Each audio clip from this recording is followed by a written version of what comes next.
안녕하십니까. 도라인 성형외과 조재호 정유석 김용근입니다. 오늘은 40, 50대의 관심사 얼굴 안면 리프팅에 대해서 안면 거상에 대해서 요모조모 또 알아보도록 하겠습니다.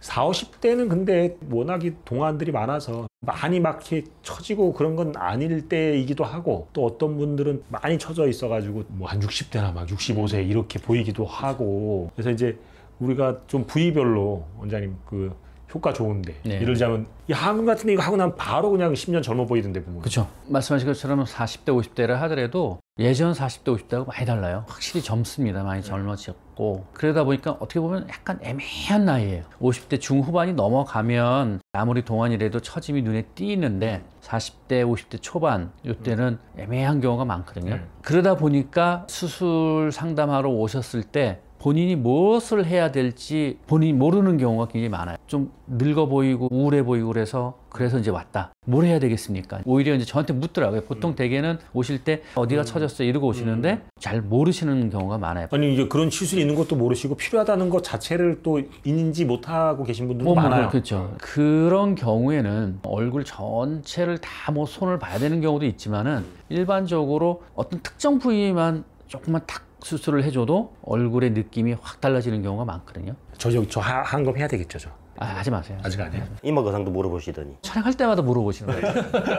보통 이제 여자분들이 모르고 오시는 것 중에 하나가요. 하안검이에요. 뭔가 주변에서 피곤해 보인다, 나이 들어 보인다라는 얘기를 듣는데 왜 그런지 모르겠다. 그냥 뭐 여기 처진 거야, 나이 좀 들기 시작하니까 좀 처진 것 같은데 눈밑을 딱 집어드리면 그때서야 하안검을 놓치고 계시는 분들이 굉장히 많더라고요. 그렇죠. 그래서 하안검 같은 경우에는 이렇게 골이 있고 위쪽에 이제 불룩한 지방이 있고 그리고 이제 40대 50대 되면은 이제 피부 처짐이 조금 생기거든요. 그런 게 이제 요 골하고 지방 요거 없애주고 처진 피부 살짝 올려주면 상담할 때 사용하는 말이 프레시해진다, 그런 효과를 얻을 수가 있어요. 그래서 40, 50대에 많이 권하는 수술 중에 하나가 이제 하안검이죠. 그리고 상담할 때 주로 오시는 게 상안검, 눈꺼풀. 사실은 이마부터 이 전체가 이렇게 내려와가지고 이렇게 되어 있는 상태. 지금 제가 한 것처럼 이게 아니라 살짝 내려서 이 꼬리가 이렇게 돼 있는. 그래갖고 눈을 뜰 때 그냥 뜨면 안 되고 이렇게 치켜 떠야지. 그렇죠. 그러면서 여기 와서 보면 자꾸 주름 생기잖아요. 예, 맞습니다. 이런 분들은 요 간단하게 개선되죠. 예전에는요, 사실은 이제 관상절개라고 해서 이마를 이제 올리는 수술을 하는데 관상절개라고 해서 이렇게 다 절개했어요. 그거 무섭습니다. 피도 많이 나고 무서워요. 사실은 관상절개가 필요한 분들도 있어요. 사실은 다 할 정도는 아닌 것 같고요. 미니 절개라고 해서 양쪽에 조금만 절개를 해서 주로 이제 우리가 눈썹이 떨어질 때 전체적으로 떨어지긴 하지만은 바깥쪽에 떨어짐이 더 빠르거든요. 그러니까 이렇게 떨어진단 말이에요. 그러니까 이제 눈꼬리 여기 접혀서 이렇게 접혀서 오시고 바깥쪽에 이렇게 덮여서 오시고 눈썹이 이렇게 내려와 있는 거를 살짝만 올려도 많이도 아니에요. 보통 한 3mm, 4mm 완전히 느낌이 달라지거든요. 수술하고 붓기는 좀 있어요. 왜냐면 술 범위가 넓기 때문에 붓기는 있지만 붓기만 싹 빠지고 나면 보통 한 일주일 정도 걸리는데 싹 빠지고 나면 뭐 한 티도 없는데 왜 이렇게 젊어졌어? 이런 얘기를 하는 수술이죠. 말이 쉬워서 3, 4mm지 장비로는 3, 4mm 올리려면 레이저 갖고는요 어린 반프로치도 없어요. 3, 4mm 올리려면 레이저로는 한 1mm 올리려면 1년 동안 열심히 해야죠. 그러니까요. 수술의 영역이 있고요. 그다음에 또 레이저나 이걸로 하시면 시술의 영역이 있고 시술의 영역이 있는 거예요. 이런 건 오해하시면 안 되고 또 하나 보면 옛날에 이쪽으로 절개해서 이제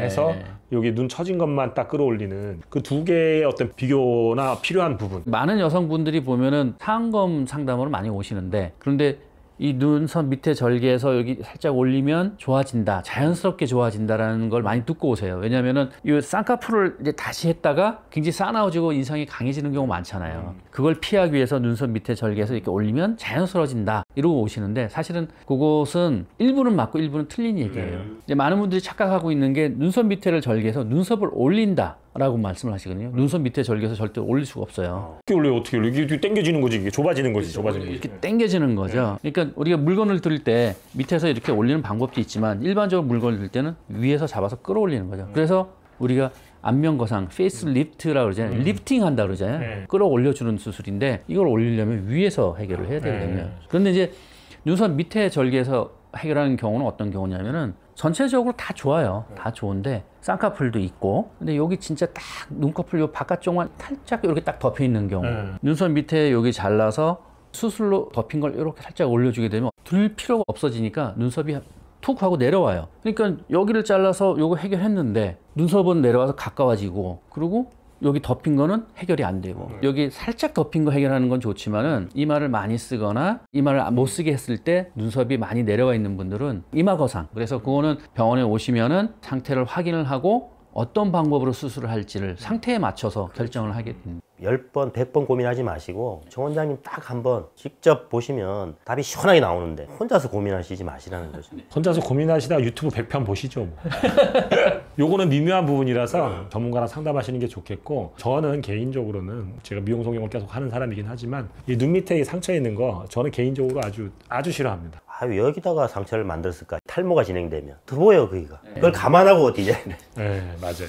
그리고 여기 보통 이제 중안면이나 쪽에 이렇게 좀 처진 부분, 불독살, 불독살 이런 것들 고민하시는 분들 많잖아요. 40대, 50대 분들이 젊은 분들이 굉장히 많아서요. 요거는 상황을 보고 본인의 요구에 맞춰서 선택을 하시면 될 것 같아요. 무슨 얘기냐면은 피부 탄력도 좋고 순수하게 지방이 많다 그러면은 지방 뭐 좀 빼주면 되고. 그거 해주면은 이게 라인 좋아지거든요. 그리고 지방은 그렇게 많지는 않은데 처짐이 살짝 시작되려고 한다 그러면 실리프팅 같은 거, 하이퓨 같은 거 그러면 참 좋죠. 그렇게 관리를 해주면 확실히 처지는 속도가 떨어지니까요. 지방도 많지 않고 그리고 시각적으로 처짐도 있고 피부의 탄력도 그닥 좋지 않고 이런 경우는 뭐 어쩔 수 없죠. 절개해서 안면거상 상담할 때 보면 이렇게 놓고 이렇게 당겨지나요? 하고 물어보는데 이렇게는 안 당겨지고요. 이거보다 자연스럽게. 처음에 그렇게 돼요. 처음에는 딱 이렇게 당긴 것처럼 보여요. 어떻게 보면 약간 어색해 보이죠. 어색해 보이는데 보통 2주 한 3주 정도 되면 자연스럽게 탁 떨어져서 딱 보기 좋아집니다. 그래서 이쪽에 탄력이 없고 조금 많이 처지신 분들은 40, 50대라 하더라도 이런 분들은 참 복이 있으신 거예요. 어쩔 수 없이 10년이 젊어지시게 됩니다. 이제 확 당겨가지고. 그리고 조금 이제 덜 처진 분들, 그다음에 수술하기 좀 애매하신 분들은 줄기세포를 이용을 해서 탄력 관리 꾸준히 해나가고 그렇게 하시면 상당히 오랫동안 안 처진 채로 유지가 되고 그다음에 간단하긴 한데 수술이잖아요, 수술. 그러니까 이런 수술을 되게 뒤로 많이 미룰 수 있어요. 하기 싫은 숙제는 뒤로 미뤄야 됩니다. 그래서 그런 방법들이 있다. 오늘은 또 리프팅의 요모조모에 대해서 또 알아봤는데 혹시 뭐 더 첨언하실 거 있으실까요? 흔한 궁금증 중에 부작용. 우리가 이제 안면거상 하면은 절개를 길게 하고 수술 범위도 넓고 하니까 굉장히 아플 것 같은데 의외로 별로 안 아파요. 그건 있어요. 다른 부위에 상처가 쓱 나면 하루 정도는 욱신 하잖아요. 그렇죠. 근데 다음날 되면은 만지지 않는 이상 괜찮잖아요. 똑같아요. 항암검도 그렇고 다른 부위 절개하면 하루 정도는 좀 욱신한 느낌이 있습니다. 그거는 상처가 낫기 위한 중요한 과정인 거고요. 그리고 이제 하루가 딱 지나고 나면은 통증은 거의 없습니다. 그리고 이제 우리 이마거상이나 안면거상 같은 경우 항암검도 마찬가지고 이런 경우는 붓기가 조금 있어요. 시각적인 붓기가. 그런데 그 붓기 때문에 많이들 걱정하시는데 요거 한 3일 조금 심할 거고 3일이 지나면서부터 눈에 띄게 빠져요. 그래서 보통 일주일이면 그냥 얼굴에 뭔가 했구나 하는 정도의 붓기. 그리고 멍도 그냥 누르스름한 정도의 멍이지 시커먼 멍이 들지는 않습니다. 일시적인 현상 그런 게 있고 실제로 우리가 이제 수술하고 난 뒤에 생길 수 있는 부작용들도 있긴 있어요. 근데 대부분이 일시적입니다. 자, 오늘은 그 리프팅에 대해서 이모저모 알아봤는데 고민하지 마시고 다양한 방법이 있고 흉과 통증, 부작용이 아주 낮은 수술이니까 내 얼굴이 좀 나이가 들었다고 생각하시면 전문가 의견을 들어보고 그다음에 본인에게 알맞는 시술을 결정하면 좋겠습니다. 오늘 내용이 도움이 되셨다면 구독, 좋아요. 알림 설정 부탁드립니다. 안녕.